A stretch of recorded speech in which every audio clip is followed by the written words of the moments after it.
Film dimulai dengan suasana sekitar tahun 2001 di Amerika Latin, tepatnya di Meksiko, di mana kasus penculikan anak sangat marak terjadi. Tercatat hampir setiap 60 menit terjadi satu kasus penculikan. Dan dari informasinya, para penculik biasanya mengincar anak-anak dari keluarga orang kaya dengan tujuan mendapatkan uang tebusan dalam jumlah yang besar.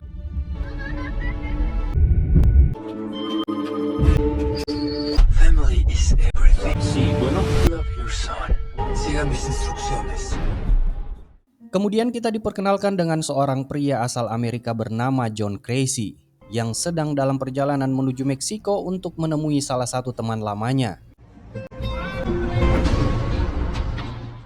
Saat tiba di tujuannya, John akhirnya bertemu dengan teman lamanya yang bernama Ray. Kemudian di sana John memberitahu Ray kalau dirinya saat ini sedang menganggur dan sangat membutuhkan pekerjaan. Namun Ray mengatakan untuk saat ini dirinya belum mempunyai pekerjaan kepada John, dan jika kedepannya ada pekerjaan yang cocok buat John, ia berjanji akan segera menghubunginya. Di sini terungkap kalau ternyata John dulunya adalah mantan marinir Amerika yang hebat, yang pernah ditugaskan di negara seperti Irak dan Afghanistan. Namun setelah misi terakhirnya, John memutuskan untuk berhenti dari dunia militer dan memilih untuk menyewakan jasanya sebagai tentara bayaran bagi orang yang membutuhkannya. Akan tetapi faktanya beberapa bulan terakhir jasanya belum ada yang menyewa, sehingga membuat dirinya terluntang-lantung.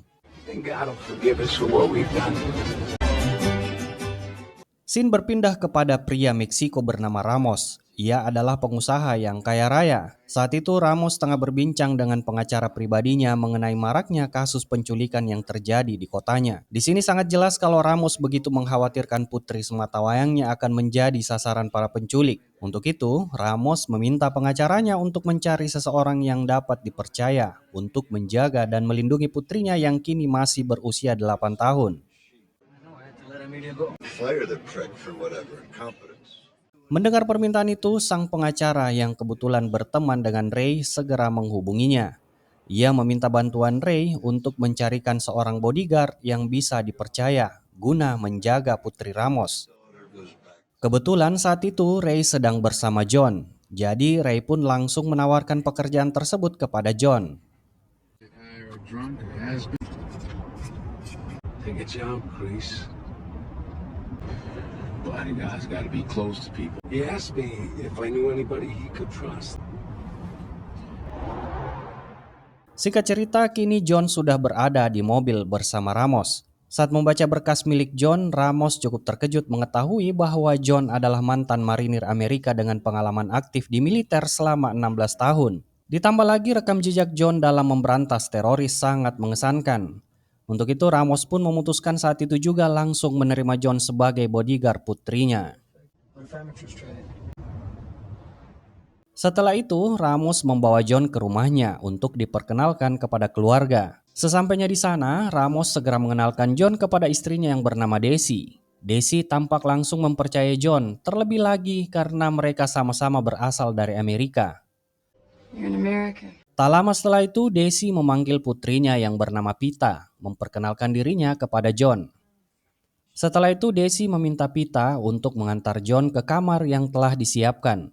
Sebab John saat ini akan tinggal bersama mereka selama menjalankan tugasnya sebagai bodyguard. We fixed the room up 2 weeks ago. What kind of music do you like, Mr. Creasy? I don't know. Why, Creasy?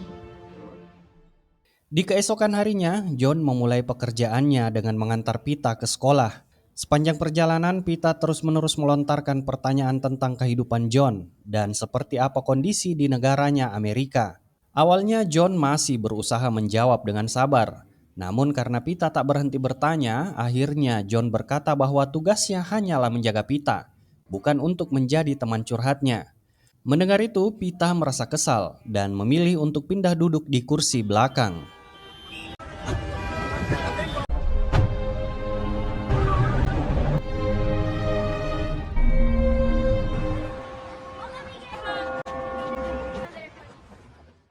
Di waktu malam harinya, John tampak begitu gelisah di saat ia mengingat kembali akan masa lalunya. Dulu di medan perang, sewaktu masih di militer, John pernah menghabisi ratusan pasukan hingga hal tersebut membuatnya menjadi tertekan dan mengalami depresi hingga saat ini. Hal itu membuatnya takut jika saja Tuhan tidak akan pernah mengampuni dosa-dosanya. Maka dari itu John berniat akan menghabisi dirinya sendiri sebagai bentuk penebusan dosa masa lalunya. Namun saat John menarik pelatuk pistolnya tiba-tiba macet yang membuat John akhirnya selamat. Setelah itu, John segera menghubungi sahabatnya Ray. Ia menceritakan bahwa baru saja mencoba menembakkan pistolnya.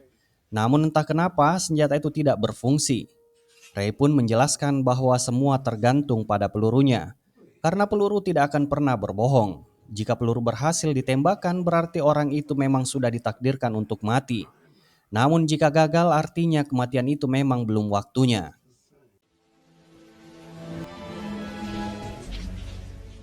Keesokan harinya, saat John kembali mengantar Pita ke sekolah, ia menyadari ada sebuah mobil yang tampak terus mengikuti mereka dari belakang. Dengan sigap, John segera mencatat nomor plat mobil tersebut, bersiap jika terjadi sesuatu di luar kendalinya.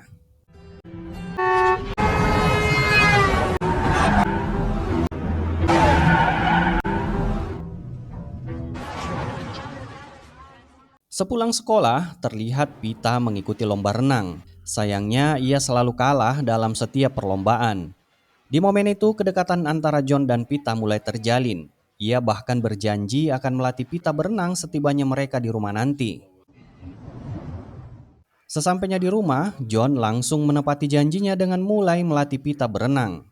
Sebagai mantan marinir angkatan laut, tentu ia sangat mahir dalam hal itu.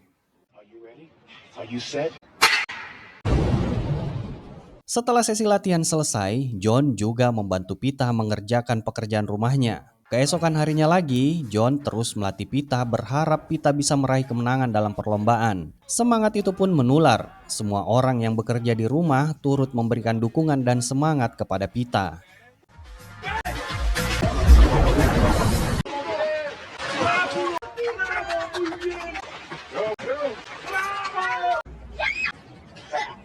Now which are you? Train. Yeah? No such thing as tough. Just train. Singkat cerita, Pita kembali mengikuti perlombaan renang. Berkat latihan yang konsisten bersama John, akhirnya ia berhasil meraih kemenangan. Pita memeluk John dan mengucapkan terima kasih karena berkat bimbingan dan dukungan John, ia berhasil mendapatkan juara. Adegan berpindah ke momen saat John mengantar Pita ke tempat les piano. Sesampainya di sana, Pita tiba-tiba mengulurkan sebuah bunga kecil kepada John. Sebuah tanda kasih sayangnya kepada John. Dan begitu pun sebaliknya bagi John. Kini Pita sudah ia anggap sebagai anaknya sendiri. Bye. Bye. Tanto tiempo. Una hora. Beberapa jam kemudian saat John masih menunggu Pita selesai les piano, ia melihat sebuah mobil polisi yang melaju mundur dengan gerakan mencurigakan. Di saat yang hampir bersamaan, sebuah mobil lain dengan plat nomor yang sebelumnya telah ia catat tiba-tiba mendekat ke arahnya. Tak lama kemudian, Pita pun keluar dari tempat les dan tiba-tiba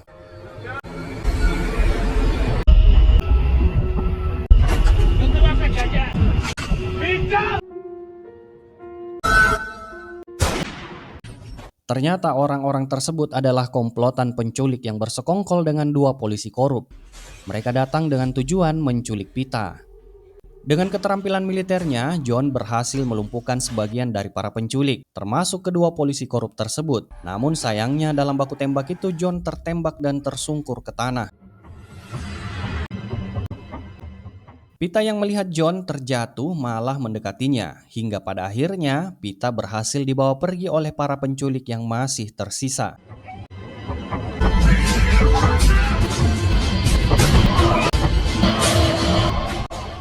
Beberapa hari kemudian, adegan beralih ke sebuah rumah sakit hewan. John yang sudah siuman ternyata dibawa ke rumah sakit tersebut oleh sahabatnya Ray. Ray sengaja tidak membawa John ke rumah sakit umum. Ia tahu jika pihak berwenang mengetahui keberadaan John, apalagi setelah insiden yang melibatkan dua polisi korup, maka John bisa langsung ditahan. Tak lama kemudian seorang pria memasuki ruangan tempat John dirawat. Ia memperkenalkan dirinya sebagai Miguel, seorang agen intelijen dari Meksiko. Di situ Miguel meyakinkan John bahwa dirinya tidak akan ditangkap atau diproses hukum asalkan John bersedia bekerja sama mengungkap kasus penculikan yang marak terjadi. Selain itu, Miguel sebenarnya sudah tahu kalau sebagian polisi selalu ikut terlibat dalam setiap kasus penculikan. Dan mereka terikat dalam sebuah organisasi yang disebut La Hermandad. La Hermandad adalah sebuah organisasi yang di dalamnya terdiri oleh pejabat dan polisi korup yang sering melakukan kriminal di Meksiko. Adegan beralih ke rumah Ramos, ayah Pita. Rumah itu sudah dipenuhi oleh banyak polisi yang tengah bersiap-siap untuk membantu Ramos mencari putrinya. Tak lama kemudian, Ramos menerima telepon dari ketua penculik dan langsung meminta uang tebusan sebanyak 10 juta dolar. Untuk itu pihak kepolisian segera merekam percakapan tersebut yang kebetulan mereka masih berada di rumah Ramos. Di sini, penculik meminta Ramos agar secepatnya mengirim uang tebusan tersebut ke lokasi yang sudah ia tentukan. Dan apabila Ramos berani membohongi atau melawan perintahnya, maka dipastikan putrinya Pita tidak akan selamat.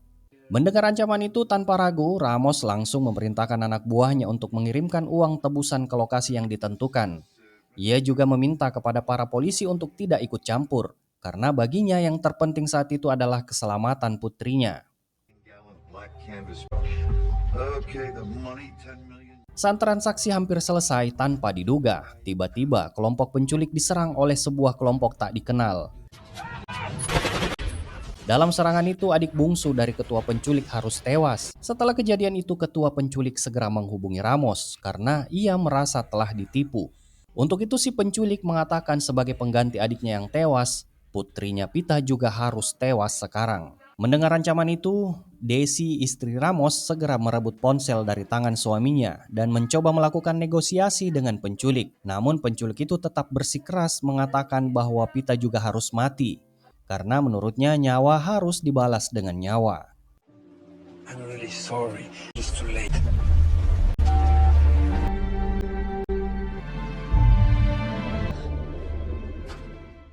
Singkat cerita, John kini sudah pulih dan ia pun segera menuju ke rumah Ramos diantar oleh Ray. Setibanya di sana, John langsung masuk ke rumah Pita.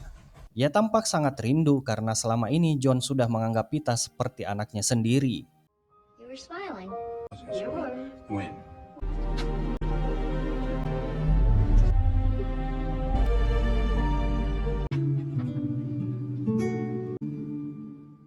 Tak lama kemudian, Desi, ibu Pita, datang dan langsung bertanya apa yang sedang dilakukan John di sana. John menjawab dengan singkat bahwa ia sedang merindukan Pita. Desi pun berkata bahwa Pita yang malang sudah tewas di tangan para penculik. Mendengar hal itu, John pun begitu syok. Dan saat itu ia berjanji akan memberantas para penculik tersebut sampai ke akar-akarnya. Tidak ingin membuang waktu, John pun langsung mempersiapkan persenjataannya. I'm gonna kill him. Kemudian John membuka kembali bukunya untuk melacak plat nomor mobil yang pernah ia catat sebelumnya. Dengan cepat ia berhasil menemukan jejaknya. Tanpa ragu, John langsung mendatangi orang tersebut sambil menodongkan senjata.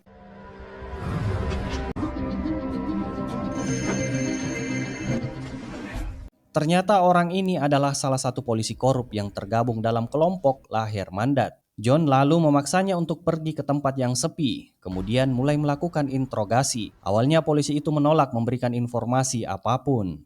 Namun setelah John memberikan sejumlah siksaan, akhirnya polisi itu mengaku. You know who I am? Ia mengatakan bahwa dirinya hanya mengikuti perintah seseorang yang bekerja sebagai penjaga diskotik. Selanjutnya setelah John memperoleh informasi dari orang tersebut, inilah yang terjadi.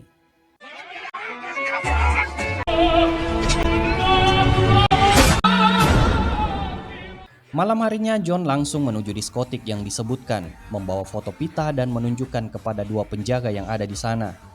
Awalnya kedua penjaga itu menolak untuk memberikan informasi apapun tentang penculikan Pita.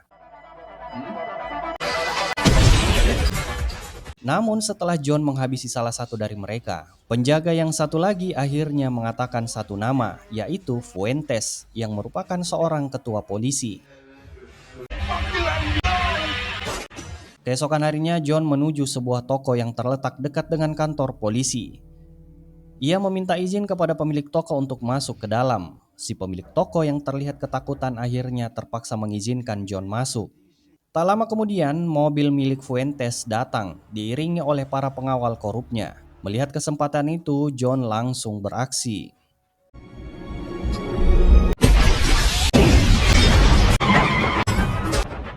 Setelah mobil Fuentes dan para pengawalnya hangus terbakar, John langsung mendekati mobil yang hancur dan menarik Fuentes keluar untuk diinterogasi. Mereka pun tiba di bawah kolong jembatan yang sepi. Di sini Fuentes mencoba menggertak John dengan mengatakan kalau ia adalah presiden lahir mandat dan semua anggotanya pasti akan mengejar John. John yang tidak takut sama sekali malah menjawab kalau ia kini sudah memasangkan bom yang akan membuatnya tewas berkeping-keping. Karena sudah terpojok akan ancaman dari John, Fuentes pun akhirnya mengatakan akan keterlibatannya dalam kasus penculikan Pita. Ternyata Fuentes mengungkapkan bahwa ia awalnya bersekongkol dengan pengacara Ramos untuk mendapatkan uang tebusan sebesar 10 juta dolar dari hasil penculikan Pita. Lalu pengacara itu kemudian menyewa para penculik untuk menjalankan aksinya. Namun karena Fuentes rakus dan tidak mau kalau uangnya dibagi, diam-diam mengirim pasukan untuk menyerang para penculik saat mereka sedang bertransaksi. Dalam penyerangan itu, adik dari ketua si penculik harus tewas. John yang mendengar itu segera bertanya, siapa saja penculik itu? Fuentes menjawab kalau pengacara Ramos lebih tahu tentang mereka. Setelah informasi John dapatkan, ia pun pergi dan kemudian...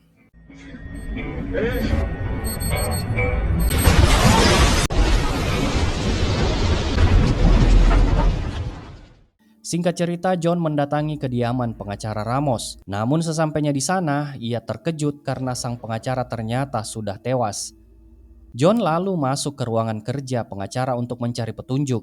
Di sana, ia menemukan sebuah rekening koran berisi transaksi mencurigakan. Dan salah satu nama yang tercantum di dalamnya adalah Ramos, ayah Pita. Saat itu juga, John mulai menyadari kalau ternyata Ramos juga ikut terlibat dalam penculikan putrinya sendiri. Setelah itu, John mendatangi rumah Ramos dan langsung mendesaknya untuk menceritakan apa yang sebenarnya terjadi. Ramos yang kini dihantui rasa bersalah akhirnya membuka semuanya. Ia mengaku bahwa perusahaannya tengah bangkrut dan terlilit utang hingga 2 juta dolar. Dalam kondisi terdesak, pengacaranya menyarankan agar mereka merekayasa penculikan Pita, dengan tujuan agar Ramos bisa mencairkan asuransi jiwa Pita yang nilainya mencapai 10 juta dolar.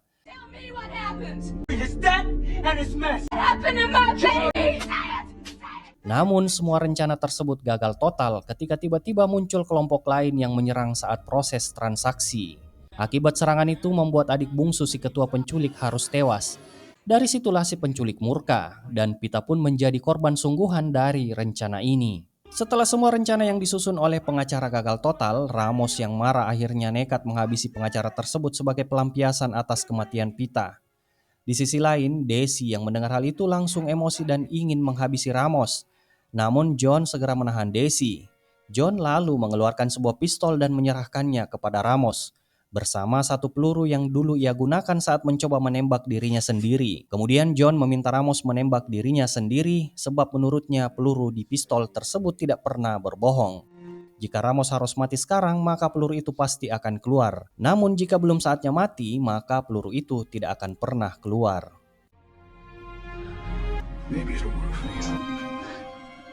Sebelum John meninggalkan rumah itu, Ramos sempat menyerahkan satu informasi penting, nama salah satu anggota penculik yang ia dapat dari pengacaranya yang bernama Sanchez. Itu menjadi petunjuk terakhir yang bisa Ramos berikan. Dan saat John melangkah keluar, tiba-tiba terdengar suara tembakan yang artinya peluru itu tidak pernah berbohong dan menghabisi Ramos. Keesokan harinya, John bergerak menuju rumah seseorang bernama Sanchez yang nama sebelumnya disebut oleh Ramos. Kali ini aksinya tak berjalan sendiri. Miguel, kepala intelijen Meksiko, diam-diam memantaunya dari jauh.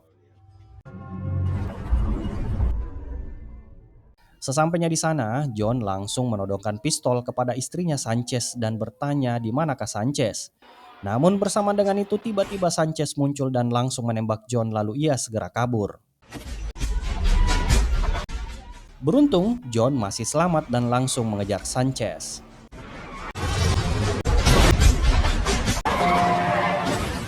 Akhirnya John berhasil menangkap Sanchez, lalu membawanya lagi ke rumah untuk diinterogasi. Di sana John mengumpulkan Sanchez bersama dengan istrinya. Lalu John bertanya apakah Sanchez adalah ketua dari para penculik yang sudah menghabisi Pita. Istri Sanchez yang khawatir kalau suaminya akan diapa-apakan oleh John, ia pun akhirnya membuka mulut dan mengatakan kalau ketua dari penculik yang sebenarnya adalah Daniel.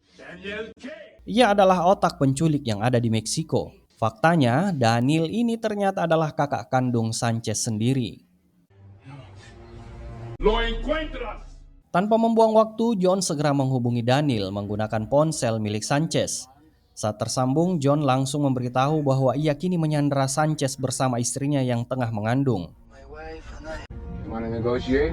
And there you are. You have my best family. Do you agree? Di sini Daniel mencoba bernegosiasi dengan menawarkan sejumlah uang kepada John asalkan John mau melepaskan adiknya. Namun John menolaknya. Saat ini yang ia inginkan hanyalah kematian Daniel. Apalagi Daniel lah yang menjadi penyebab kematian Pita. Mendengar nama Pita, sontak Daniel mengatakan kalau sebenarnya Pita belum mati. Sebab ia tahu tidak ada untungnya menghabisi seorang anak kecil. Walaupun di sisi lain adik Daniel sendiri telah tewas saat transaksi kemarin. Ternyata Daniel selama ini hanya membohongi Ramos dengan berpura-pura sudah menghabisi Pita. Kemudian Daniel menawarkan sebuah kesepakatan terakhir kepada John. Ia bersedia mengembalikan Pita dalam keadaan hidup. Namun sebagai gantinya, John harus menyerahkan dirinya. Bagi John, keselamatan Pita adalah segalanya. Dan tanpa ragu, ia menerima tawaran itu. Give me your brother, you give me the girl. Dalam perjalanan menuju lokasi pertukaran, John tetap membawa serta Sanchez sebagai jaminan agar Daniel tidak membohonginya. Kemudian, John juga menghubungi Desi untuk memberitahu kalau putrinya masih hidup dan segera meminta Desi agar mendatangi lokasi pertukaran saat ini juga.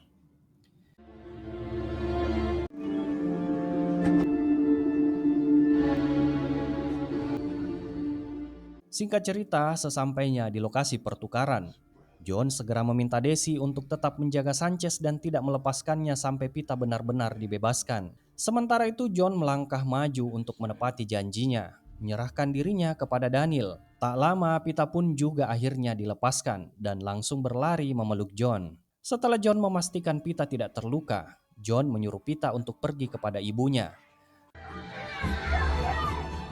Kemudian terlihat Sanchez yang juga dibebaskan. Hingga pada akhirnya John pun dibawa oleh Daniel untuk segera dihabisi.